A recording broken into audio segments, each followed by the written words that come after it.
mình nó căng, nó hút một phát từ trên này xuống dưới này luôn, và cả hai bên, và xong mình muốn leo lên cũng leo lên được. Và thả lỏng, thả lỏng.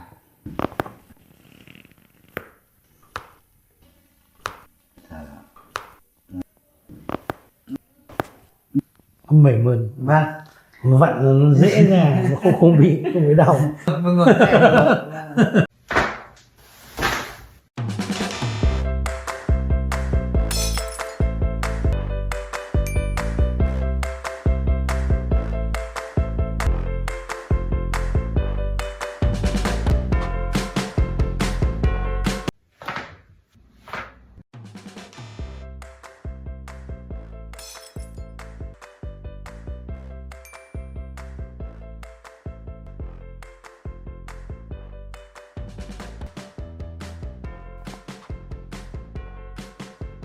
In here, yeah, here, here, here, yeah, okay.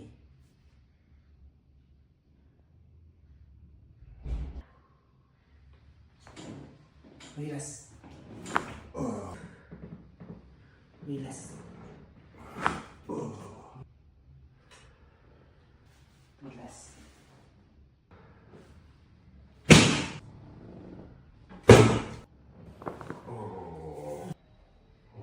Yeah. Okay. Yeah. Thank you. Yeah. Thả lỏng.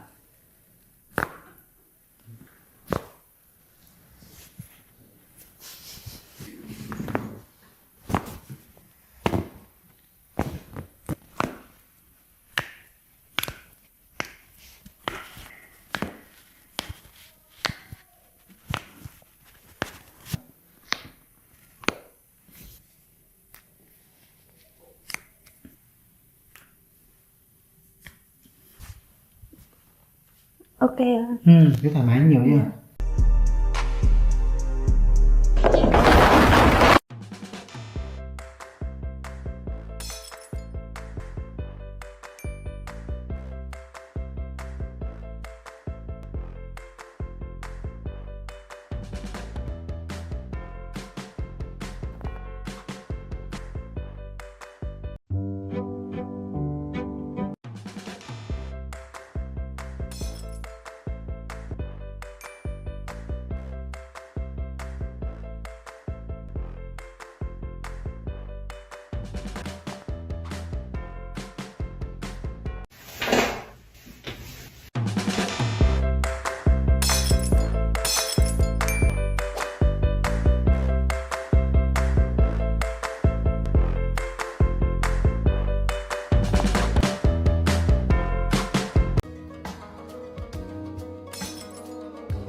Nope.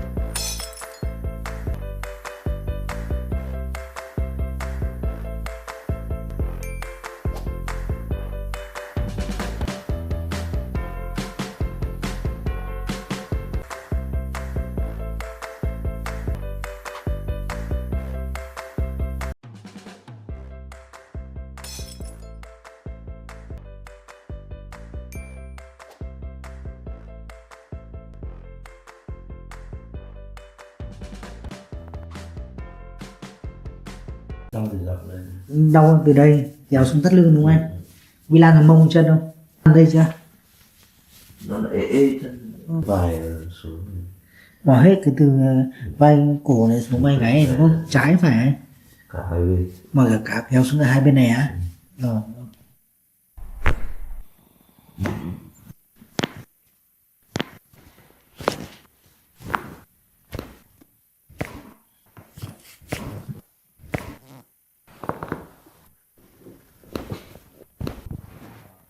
Lưng lúc đấy ở trên kia đỡ.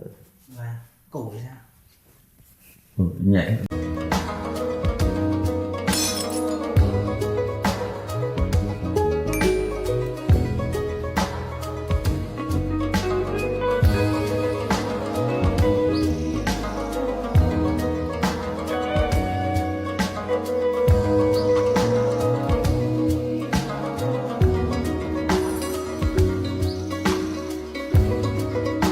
May quá gặp đúng thời.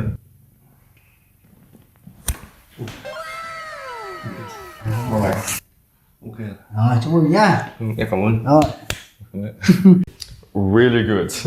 Yeah, I love it. Yeah.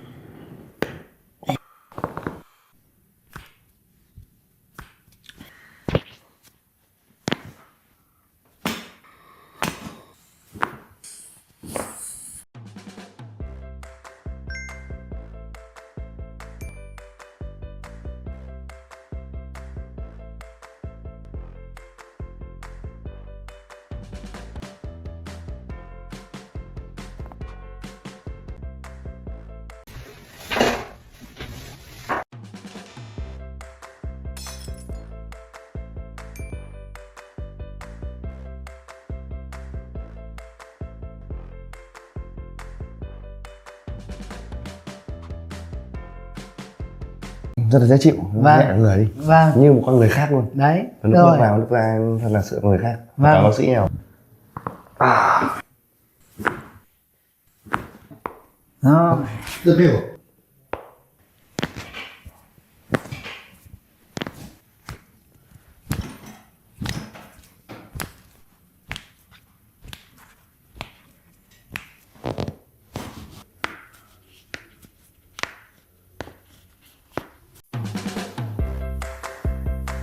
Nope.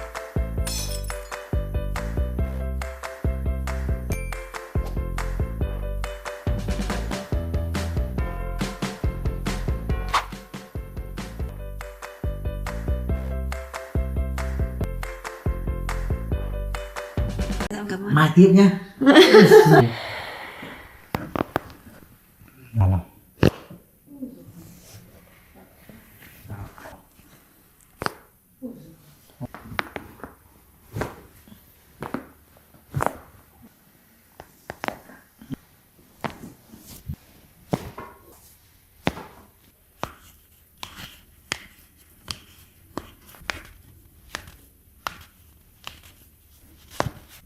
Chắc là vẫn cần nhiều hơn. Thấy nhẹ như này.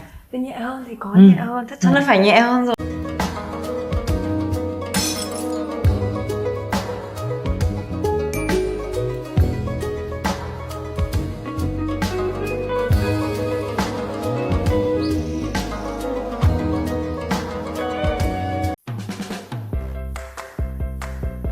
Nope.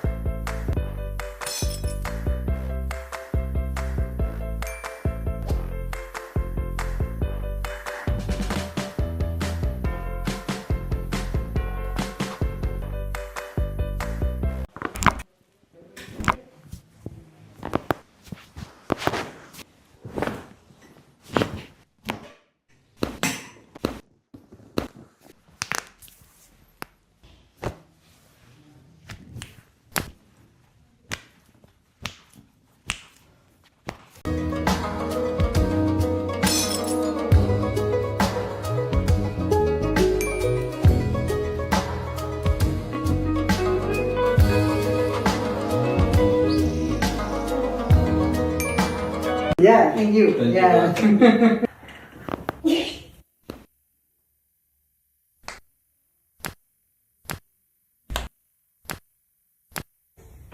Yeah, correct here.